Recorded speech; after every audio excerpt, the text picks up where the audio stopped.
paz do Senhor, gostaria de deixar um pequeno estudo, sobre a vida de Jó. Jó é um dos homens mais justos da Bíblia e um dos mais enigmáticos. O profeta Ezequiel coloca-o na mesma posição de Noé e Daniel como os 3 homens mais retos que já existiram. Ezequiel capítulo 14, versículo 14 em diante. Não se sabe se a história de Jó é pura alegoria ou está baseada em uma experiência pessoal verdadeira. No entanto, há alguns indícios que mostram que sua história remonta ao período patriarcal, por volta da época de Jacó. Um neto de Jacó, por meio de Isacar, chamava-se Jazube. Gênesis capítulo 46, versículo 13.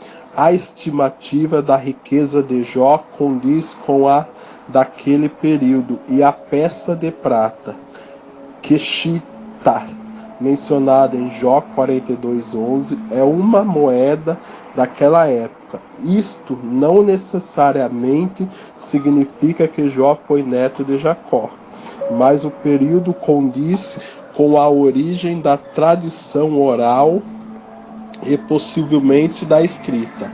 A teologia do livro também é muito primitiva, comparada à dos últimos profetas. Embora ainda na época de Jesus, os saduceus acreditassem que a justiça trazia recompensa e o pecado castigo nesta vida. Os fariseus chegaram a perceber que nem sempre era isso que acontecia.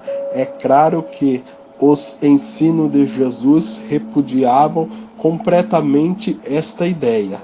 A religião representada em Jó, no entanto, defende claramente a ideia de que prosperidade e miséria são o salário da justiça e do pecado, respectivamente, ainda que os amigos de Jó tenham se mostrado equivocados ao afirmarem que o sofrimento dele devia ser consequência de seu pecado.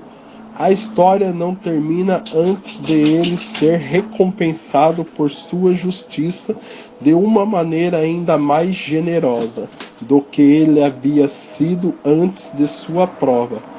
Disse que Jó era um homem da terra de Uz, Jó capítulo 1, versículo 1, ao que parece, uma terra no Oriente, capítulo 1, versículo 3. É um lugar, de modo geral, desconhecido.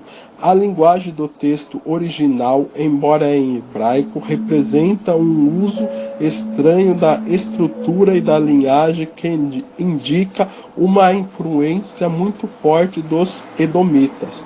No entanto, pouco se sabe sobre a linguagem edomita para se ter certeza disso. Há também uma forte influência aramaica síria, embora seja quase certo que, antes daquela época, o aramaico era a língua comum dos judeus. Não obstante, é quase certo que o livro de Jó, como nós o conhecemos, é uma tradução de alguma outra língua, provavelmente árabe, aramaico ou edomita. As 3 línguas eram semitas e influenciavam uma a outra. Outra indicação de que o livro de Jó é antigo e o papel de Satanás.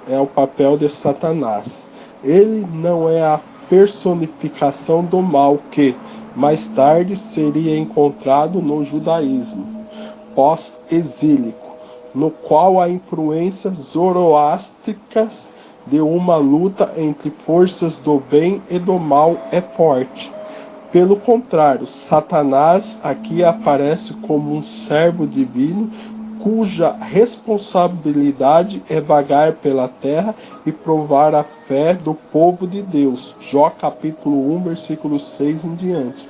Seu nome significa opositor, mas ele é o adversário ou acusador das pessoas, não de Deus. Seu papel como um arqui-inimigo é uma criatura completamente má, não apareceu no judaísmo até a época do exílio babilônico e não foi bem definido até pouco antes da época de Jesus. O tema da história é simples, mas profundo. Jó, um homem extremamente justo, foi recompensado com uma notável prosperidade. De súbito, lhe é tirado tudo o que ele tem, incluindo seus próprios filhos. Este rico fazendeiro é proprietário de terras ficas em total miséria, sentado em um monte de cinza e raspando suas feridas com um caco de louça. Apesar disto, ele não perde sua fé, dizendo: saí nu do ventre da minha mãe e nu partirei. O Senhor o deu, o Senhor o levou. Louvado seja o nome do Senhor. Jó capítulo 1, versículo 21. 4 amigos, Elifaz, Bildade, Zofar e Eliú, aparecem para visitá-lo. A principal parte do livro é um registro de suas conversas.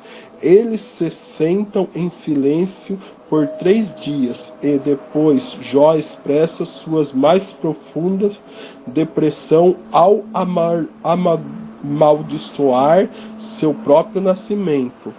Entretanto, ele não amaldiçoa Deus.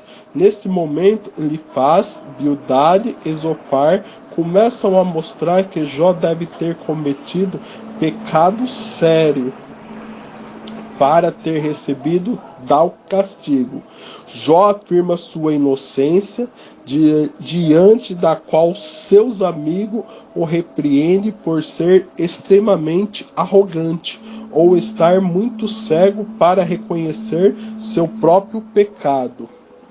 Os 30 capítulos da conversa entre eles, no fim, culminam em uma discussão irracível. Por fim, Eliú, o mais jovem e o último a chegar, protesta irritado com todos eles. Ele está irritado com os outros 3 amigos, porque não deram a Jó as respostas apropriadas.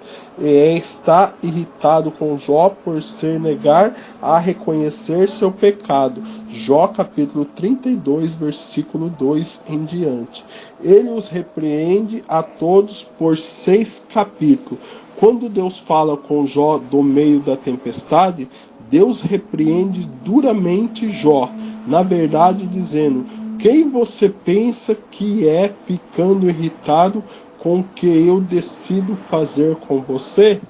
Quando Jó expressa a devida contrição, Deus se volta para os 3 amigos e os reprova por terem a cabeça tão limitada e ordena que oferecem um sacrifício em sinal de arrependimento. A história termina com a prosperidade de Jó sendo restaurada 2 vezes mais que a de antes. Seus amigos juntam-se a ele com uma festa em sua nova casa e ali eles o confortam por todas as tribulações que o Senhor tinha trazido sobre ele. Jó capítulo 42, versículo 11. Ele ganha 7 filhos e 3 filhas, que eram os mais lindos da terra, e ele vive para ver seus tataranetos. Jó morre em paz aos 140 anos de idade. O final feliz do livro é, de um modo quase definitivo, um adendo posterior. O objetivo da parte original era explorar o problema do sofrimento que aparece ser injusto e dar um exemplo de paciência e firmeza diante da adversidade. Entretanto, os antigos judeus adoravam um final feliz assim como nós o adoramos hoje, e parece que algum autor bem intencionado percebeu que a história, como um acorde musical que não se resolveu, precisava ser resolvida. Em nenhum lugar há alguma expressão de compaixão pela primeira série de filhos de Jó, que morreram para que a força espiritual de Jó pudesse ser provada. Amém? Aqui é a história de Jó, né? Que se encontra no livro todos os personagens da Bíblia de A a Z. Espero que você tenha aprendido um pouco mais, assim como eu também tenho aprendido. Que Deus abençoe e fique na paz do Senhor.